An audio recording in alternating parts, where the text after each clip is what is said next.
Hello. I am Skifetch. And I am a robot. I have a superpower. I can make book summaries to get you from a lazy and disorganized reader to a happy one. And all that for free. So please don't forget to support me by subscribing to my channel, skifetch.robot. And who knows, maybe one day my voice will get more human, haha. The book I am going to present you today is The Millionaire Fastlane, Crack the Code to Wealth and Life Rich for a Lifetime. A book by MJ.DeMarco. The Millionaire Fastlane, now an international bestseller. Translated in over 15 languages worldwide. MJ.DeMarco is the founder of Lemma.com and became a multimillionaire by the age of 33. In his book The Millionaire Fastlane he debunks the false claims of the traditional path to wealth. You know how it goes, it sounds like this: go to school, get a good job, save 10% of your paycheck, buy a used car, cancel the movie channels, quit drinking expensive Starbucks lattes, save and penny pinch your life away, trust your life savings to Wall Street, preferably a low-cost indexed fund, and then one day, when you are, say, 65 years old, you can retire rich. The author shows what you need to do to enhance your chances to get rich. There is a better way, and DeMarco shows us what it is. These are the things you will learn by listening to this summary. Switch from the consumer to the producer team. The traditional way to wealth is not working. Follow your passion is bad advice. The main ideas: break free from consumption, switch sides, and reorient to the world as a producer. Study the products you purchased. Why did you buy it? What features made the product attractive to you? How did the producer introduce you to the product? Where did you find out about the existence of the product? Most people think that getting rich is fate.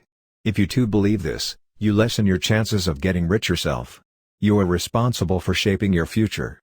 And you are the only person who should map out the rest of your life. You need to plan ahead to be able to face life's challenges. What if your boss decides to fire you? Or what if you get ill and cannot work anymore? Have a plan. Avoid instant gratifications. One way to do this is to make a plan. If you are in control, you are less likely to spend your money on useless stuff. You should build a pile of cash because this will put you in control and add safety. Expensive cars won't. Retire while you are young. We all know the path our caring parents envision for us. Go to school and work hard to please your teacher. Then go to college and please the professor. Then get a well-paid job, put some money on the side and invest in a diversified portfolio. After 40 years of pleasing others, it is your time to reap the benefits. While this path to wealth might work for a few of us, we should ask ourselves if this is the best approach to living one's life. The author's opinion is that this approach to life is probably the worst you can have, at least when you want to become wealthy. What is a better approach to living one's life? A good education costs a lot of money and will probably put you in debt. You will learn a lot, but most of the knowledge you acquire in college will not be useful. When you get a job, you will not be able to get a 100% pay raise when you work more efficiently. There is a natural barrier for your income when you sell your time. You will not be able to work 1,000 hours each week. Another problem with the traditional way of the life plan is that inflation will probably eat our savings. $2 million might give you only the buying power of $200,000 by the time you retire. The author calls this approach a flawed life plan. He recommends retiring while you are young. Become wealthy without a college degree. The traditional education adds a lot of knowledge and prestige to your life. It also opens the doors to some professions.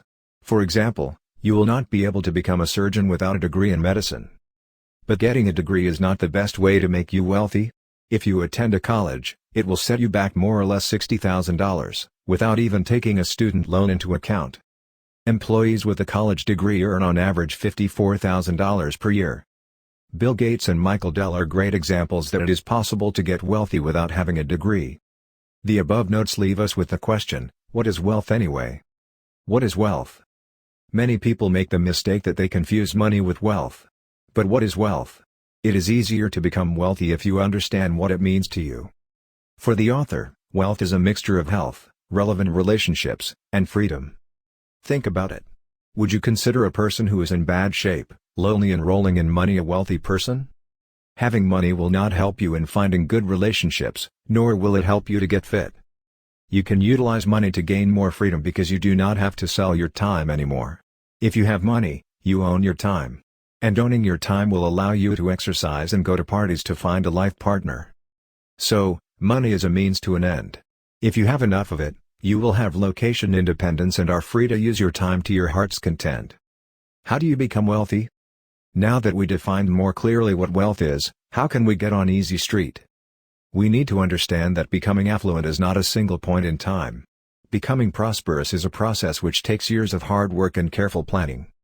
You should not gamble, or put your money at risk by investing in the latest financial instrument. Hustle instead. Work out a plan and follow it. To get rich quickly, you only have one option, and that is to build a business that offers a product or service. Try to find a market niche, create a plan, and learn to execute the plan. At some point, when your company is self-sustaining, it will generate income for you, even if you do not work in it anymore. This business will decouple your time from your income. How can you start a successful business? Most of us have been raised as consumers. This began when we learned to write wish lists for Christmas. We all have an ever-ending desire for new products. DeMarco calls this, being on the consumer team. But there is another team, the producer team.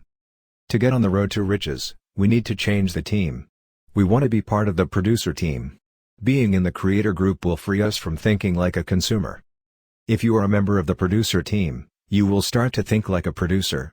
For example, thinking like a maker allows you to see the advertisements around you from a different perspective. You will learn which features of a product are important and how to market it to your prospects. Changing teams might also spur your interest to find out where companies produce, how the fulfillment is done, and how you can set up a similar process for your business. As an employee, it will be nearly impossible to get rich. Starting a business is the only way to become prosperous fast. Seeing the world through the lens of a producer will make it easier for you to run a business, as it will give you the knowledge and the strategies of a producer. Merely doing what you love is not enough. Do what you love. We all heard this advice before. Unfortunately, it is not good counsel. Building a business is not about addressing your passion. You need to create a service or product which satisfies a need of your customers. Your clients will not care about your passion unless it is coincidental their own. Sadly, we humans are more motivated to address our interests than to make other people happy. But if you want to get paid, you need to give your customers something they require or desire. If you insist that, do what you love, is the advice you wanted to follow, you better be one of the best in your domain. How many people desire to be a famous actress? How many can make a living from being an actress? How many of those will be rich? There is more supply than demand in nearly all of the domains people are passionate about. May that be acting, dancing, or singing. You better find a niche where the competition is minimal. You still will need to hustle, but your success will probably be more predictable. The first learning: switch from the consumer to the producer team. Instead of digging for gold, sell shovels. Instead of taking a class, offer a class. Instead of borrowing money, lend it. Instead of taking a job, hire for jobs. Instead of taking a mortgage, hold a mortgage. Break free from consumption, switch sides and reorient to the world as a producer. I love the idea to switch one's view to the producer view because it is so applicable and eye-opening. Try it now. Find the next ad. It should not be too far away. Analyze the advertisement. What memories, desires, and emotions get triggered in your brain? Why do people pay more money for a MacBook than for a regular laptop? Why do ladies love their Louis Vuitton handbags, even though the bags look rather dull? Another interesting question is to ask what companies are really selling. Often it is not the product itself, but a feeling or lifestyle behind the product. Louis Vuitton is not merely selling bags, they are giving people the feeling to belong to the rich. By carrying an LV bag, you show that you have enough money to buy it. Thinking about those questions will put you on the other side. Try it. The second learning: follow your passion is bad advice. There's a profound difference between interest and commitment. Interest reads a book, commitment applies the book 50 times. Yes, I would agree that just following your passion will not bring you riches. And all the advice the authors gives us is sound. There are so many things which are more important than your passion. Then again, I think being passionate about the niche you are building your business in is important. If you are not passionate about the niche, how will you be able to persevere? Perseverance is a big part of building a successful business. If you have a passion for something, it will be much easier for you to stick to it for a long time. So I would say that follow your passion is flawed advice if this is the only mantra you are singing, But you should not totally ignore it either. Conclusion. Getting a good, expensive education and working hard for 40 years will not make you a wealthy person, nor will playing the lottery. Build a business by taking the following steps. Give your customers what they need or desire. Find a market niche. Work out a plan. Take a few years of effort to build a process that generates income without you working in the system. Do this directives. Do not go into debt to get a college degree. Switch from the consumer to the producer team. Study the products you buy. Execute a plan. Avoid instant gratification. Build a pile of cash. Do not confuse money and wealth. Do not gamble. Build a system that works without you. Don't be an employee. Do not sell your time. Decouple your income from your time. Own your time. Give value to people and charge for it.